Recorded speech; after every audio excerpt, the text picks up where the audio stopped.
السلام عليكم ورحمة الله وبركاته. ازيكم يا حبايبي؟ عاملين ايه؟ اخباركم ايه؟ يا رب تكونوا بخير وفي اتم الصحة والسعادة. معاكم ام شذى. النهاردة هنعمل ايه؟ هتعملي ايه يا ام شذى؟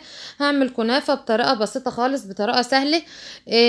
اول مرة اشوف حد يعملها، انا عملتها بطريقتي. طريقة هتعجبكم جدا جدا والله العظيم، وسهلة خالص ومش مكلفة خالص. كوبايتين لبن بس معانا، هنعمل احلى حلويات واسهل حلويات ومفيش تكلفة خالص، طبعا عشان الظروف اللي احنا فيها والغلا اللي احنا فيه. فنحاول نعمل اللهم صل على النبي الحاجات بايدينا.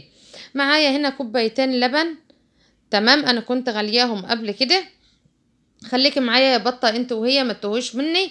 معايا معلقتين سكر، معايا النشا، معايا نص كيلو كنافه. بس يا حلوين مش محتاجين حاجه زياده عن كده، تمام.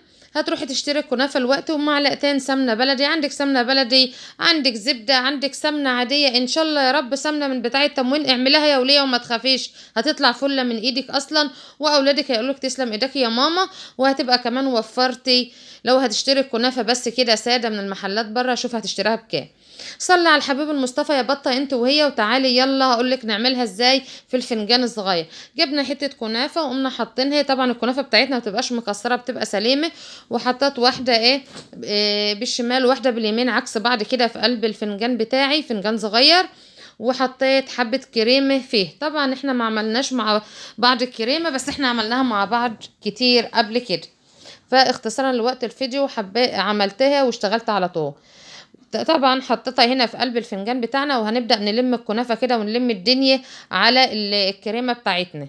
بس الافضل عاوزه اقول لك معلومه يا بطه يا جميله انت وهي، اللي يستحسن ومن الافضل ان تكون الكريمه بارده، هتظبط معاكم اكتر. بس انا كنت مستعجله، عملت معاكم واحده استعجالي كده. تعالوا يلا نشوف الطريقه التانية. عملنا واحده معانا في الفنجان على شكل كبات كده، جميله قوي قوي قوي.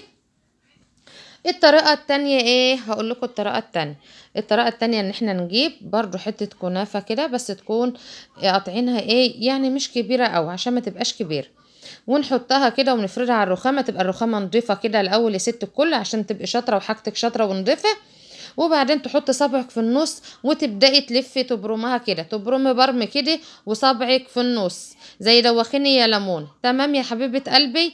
وتقومي رايحة لفاها كده وشايلاها وحطها.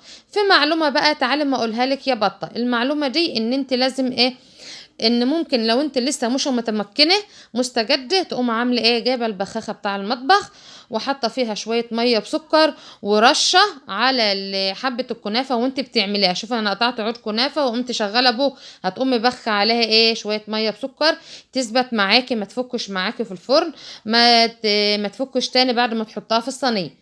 تمام، هتبقى الكنافه متماسكه معاكي، بس ما تغرقيش قوي احسن تعملها عجين. هبدأ بقى ان انا حطيتها في الصينية، وهقوم جايبة ايه، انا رصيتها في الصينية. طبعا انا هخلص الكمية معايا واملى الصينية بالكنافة بتاعتي. وبعدين بقوم جايبة السمنة بتاعتي او اي مادة دهنية عندك هاتها وحطها وملكيش دعوة على مسؤوليتي. وتقومي بالمعلقة كده وساقية بها ايه، الكنافة. تحط شوية سمنة حلوين كده معتبرين، او زبدة او سمنة بلدي، اي سمنة عندك ان شاء الله يا رب، زيت اضعف الايمان. وهبدأ اسقيها هنا سمنة كده، بس سمنة كتيرة شوية عشان تدي معاكي لون حلو. اخلص انا بقى الكمية واملى الصينية، واقوم رايحة مدخلاها الفرن. وبعد ما هتحمر ان شاء الله هرجع معاكم، بس علشان اختصارا للوقت. وخلصت اهوت وطلعت من الفرن. وقمت رايحه جايه هنا ايه، بعد ما عملتها طلعتها من الفرن زوقتها كده تزويق بسيط كده، بتاع تفاحه وفراوله كده وحتت شوكولاته حطيتها على الوش. وادي الكنافه بتاعتي. طبعا بعد ما خرجت من الفرن سقيتها الشربات، وقمت حاطه فيها من نص كريمه كده. وحطها تحطها بقرطاس، تحطيها بالمعلقه، تحطي زي ما انت حابه. وقمت راح حطاها فيها في النص كده، شايفين؟ طبعا اصل ما ينفعش ان انتي تحطي الكريمه فيها وهي لسه داخله الفرن. انت تحطيها دي بالذات انا بنقول عليها عش البلبل، تعمليها وهي لسه داخله الفرن. شايفين جمالها وحلاوتها؟ بسم الله ما شاء الله والله. يا ريت بقى يا حبايب قلبي لايك بقى من ايديكم الحلوة الجميلة ديت، وتعليق حلو، واشتراك في القناة، وتفعيل الجرس علشان يوصلكم مني كل جديد. واقول السلام عليكم ورحمة الله وبركاته.